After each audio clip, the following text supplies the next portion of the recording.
क्षेत्र में लाश मिली, जहां जमीन खोदकर गाड़ी गई एकता गुप्ता की लाश तो डीएम के मुख्य द्वार से ही ले जाई जा सकती है, अन्य कोई रास्ता नहीं है। पुलिस के दावे गलत निकले हैं। इतना कड़ा पहरा, फिर इस कॉलोनी में ये लाश कैसे आई, ये बड़ा सवाल उठ रहा है। डीएम आवास के मुख्य द्वार का इस्तेमाल किसने किया, ये भी सवाल है। मौके पर तैनात सिपाहियों ने रोका टोका क्यों नहीं? लाश दफनाने के लिए 8 फुट के गड्ढे किसने खोदे, क्या तब भी डीएम ने नहीं देखा? देखिए, ये तमाम बड़े सवाल हैं जो इस मामले में लगातार उठ रहे हैं। वहां तो 100 स्टाफ रहता है, लाश दफनाई, उसके ऊपर पेड़ लगाया और किसी को पता नहीं चला। कहानी ऐसी नहीं उलझी है। और देखिए, कोई इसके पीछे है क्या? मामले में जिला अधिकारी से पूछताछ हुई। क्या डीएम कंपाउंड के सभी सीसीटीवी कैमरे चेक हुए हैं? कैमरे का रिकॉर्ड निकले तो पता चले एकता का कनेक्शन किसके साथ था। क्या जांच व पूछताछ में डीएम कानपुर राकेश कुमार सिंह पुलिस के सहयोग में है? यदि पुलिस अक्षम तो पीड़ित परिजन सीबीआई जांच की मांग कर रहे हैं। तो देखिए, पुलिस का कमाल और हमारे सवाल है। डीएम आवास पर तैनात कर्मी कैसे थे घटना से अनजान, ये तमाम सवाल उठ रहे हैं। गड्ढा खोदते वक्त किसी को सुनाई क्यों नहीं दी आवाज? पुलिस को गड्ढा खोदने में 3-4 घंटे लगे और विमल ने 45 मिनट में ही गड्ढा खोदा। क्या विमल के साथ कुछ और लोग भी शामिल हैं? ऑफिसर्स क्लब में जिंदा मिली थी एकता। तो ऑफिसर्स क्लब में लड़कियों का काफी आना रहता है। भारत समाचार लगातार इस मामले में सवाल उठा रहा है। अब देखिए, जो परिजन है वो भी सीबीआई जांच की मांग कर रहे हैं। और हमारे साथ सहयोगी संदीप जुड़ चुके हैं। संदीप, देखिए, लगातार इस मामले में जांच पड़ताल की जा रही है और जो पुलिस ने जो अपनी बात रखी उसको लेकर लगातार सवाल उठ रहे हैं। भारत समाचार भी लगातार सवाल उठा रहा है। एक तरफ परिजन भी अब देखिए इस मामले में सीबीआई जांच की मांग कर रहे हैं। देखिए, स्वाभाविक सी बात है कि जो एकता गुप्ता हत्याकांड है, देखिए एक हाई प्रोफाइल देखिए हत्याकांड है और इसने देखिए कई तरीके के सवाल खड़े कर दिए हैं।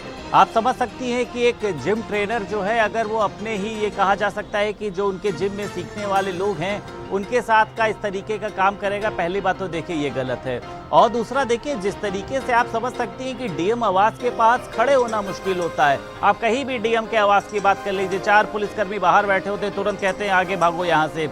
लेकिन डीएम आवास से सटे हुए वहां पर इलाके में किस तरीके से लाश को दफनाया गया, एक गड्ढा खोदा गया, उसके ऊपर जो है वो पेड़ लगा दिया गया। परिजनों का देखिए साफ तौर पर जो गुस्सा है वो सामने निकल कर आ रहा है और उनका ये कहना है कि अगर पुलिस इसमें कुछ नहीं कर पा रही है तो सीबीआई जांच की जो वो मांग है वो की जा रही है। और देखिए, जो जिम ट्रेनर है वो कोई बहुत देखिए साफ नहीं है। उसके मोबाइल चैट से तमाम तरीके की महिलाओं के साथ देखिए आपत्तिजनक तस्वीरें मिली हैं, तमाम तरीके की देखिए जो है वो चैट मिली है। सभी पे आज जो वो है कि कार्रवाई की जो बात है वो की जा रही है। लेकिन इसमें देखिए कई लोगों के नाम भी सामने निकल कर आ रहे हैं। क्या पुलिस जो है वो इतनी मासूम है कि पुलिस को देखिए अभी तक कुछ भी नहीं पता चला? कानपुर की पुलिस तो देखिए कहा जाता है कि रस्सी का सांप बना देती है, तो आखिर यहाँ पर लापरवाही कैसे हो रही है?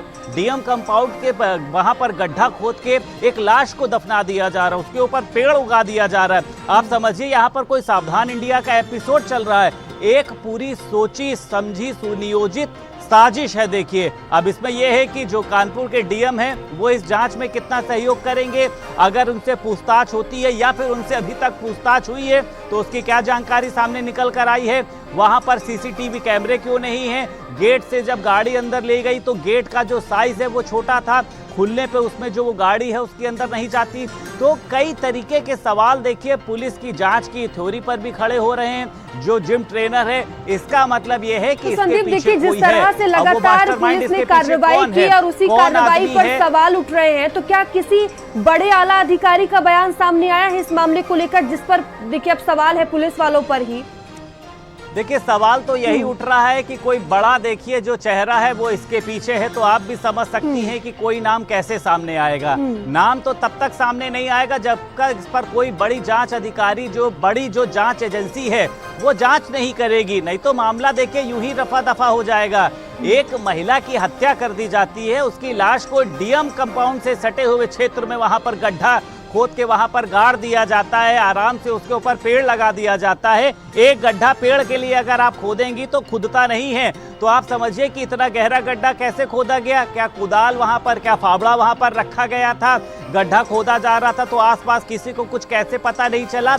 इसका मतलब इस जिम ट्रेनर के साथ में कई लोग शामिल थे। अब कोई भी वो शामिल हो सकता है देखिए, लेकिन इस पर जांच होनी चाहिए। और मुझे लगता है कि परिवार वाले जिस जांच की मांग कर रहे हैं तो उसमें देरी क्यों हो रही है? अगर परिवार वाले कह रहे हैं कि सीबीआई जांच होनी चाहिए तो कराई जाए सीबीआई जांच। कानपुर के जो डीएम हैं उनसे पूछताछ अगर हुई है तो उस पूछताछ में देखिए सामने निकल कर क्या आया है। लेकिन मुझे ये लगता है कि ये कानपुर पुलिस प्रशासन पर तमाम तरीके के सवाल खड़े करता है। तमाम तरीके के बयानों से देखिए जिस तरीके से वो बदल भी रहे हैं। विमल का भी बयान देखिए, आप सुन लीजिए, कई जगहों पर बदलता हुआ दिखाई दिया। उसने कहा पहले हम सामने वाले गेट से गए, जबकि जब गेट की जो चौड़ाई नापी गई तो वो बहुत कम थी, क्योंकि एक जो बताया जा रहा है कि आइटन गाड़ी थी वहां से वो अंदर नहीं जा सकती थी।